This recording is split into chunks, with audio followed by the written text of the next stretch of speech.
Hello viewers, दृष्टि S के to the point programme में एक बार फिर से आपका स्वागत है। मैं हूं आतिफा। तो आज का विषय है मानवीय विराम और युद्ध विराम में अंतर। चलिए जानते हैं कि ये चर्चा में क्यों है। हाल ही में कतर ने इजराइल और हमास के बीच अपने मध्यस्थता प्रयासों की सफलता की घोषणा की है, जिससे दोनों के बीच मानवीय विराम यानी ह्यूमैनिटेरियन पॉज के लिए एक समझौता हुआ है।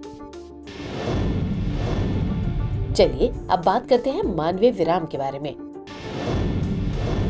तो संयुक्त राष्ट्र के अनुसार मानवीय विराम को केवल मानवीय कारणों से शत्रुता में अस्थायी रोक के रूप में वर्णित किया गया है। इन विरामों की आमतौर पर एक निर्दिष्ट अवधि होती है और ये उन विशिष्ट क्षेत्रों तक ही सीमित होते हैं जहां मानवीय प्रयास होने वाले होते हैं।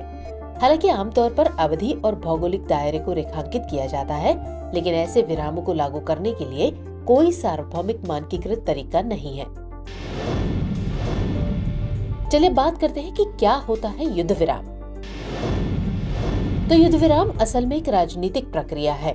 इसमें सभी पक्षों को एक साथ लाकर विवाद का राजनीतिक समाधान निकालने का प्रयास किया जाता है। हालांकि इसके अलावा भी कई कारणों से सैन्य संघर्ष को अस्थायी तौर पर रोका जा सकता है। चलिए बात करते हैं मानवीय विराम और युद्ध विराम के बीच अंतर की। तो युद्ध विराम के विपरीत मानवीय विराम लड़ाई में संक्षिप्त और अस्थायी रुकावट प्रदान करता है, जिसमें आमतौर पर संघर्ष के केवल एक पक्ष से समझौता होता है। युद्ध विराम के तहत दोनों परस्पर विरोधी पक्षों द्वारा सहमति के बाद एक दस्तावेज हस्ताक्षरित होता है, जिससे शत्रुता को लंबे समय के लिए टाल दिया जाता है। जबकि मानवीय विराम केवल मानवीय कारणों से शत्रुता में अस्थायी रोक को दर्शाता है। चलिए अब नोट कर लीजिए आज का अभ्यास प्रश्न। मानवीय विराम के संबंध में निम्नलिखित कथनों पर विचार कीजिए। पहला कथन, संयुक्त राष्ट्र के अनुसार इसे केवल मानवीय कारणों से शत्रुता में अस्थायी रोक के रूप में वर्णित किया गया है।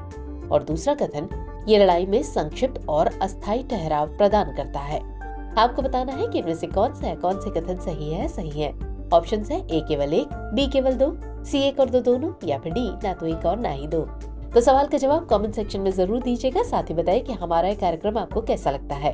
तो मुलाकात होगी अगले कार्यक्रम में किसी और खास विषय के साथ। तब तक के लिए जय हिंद।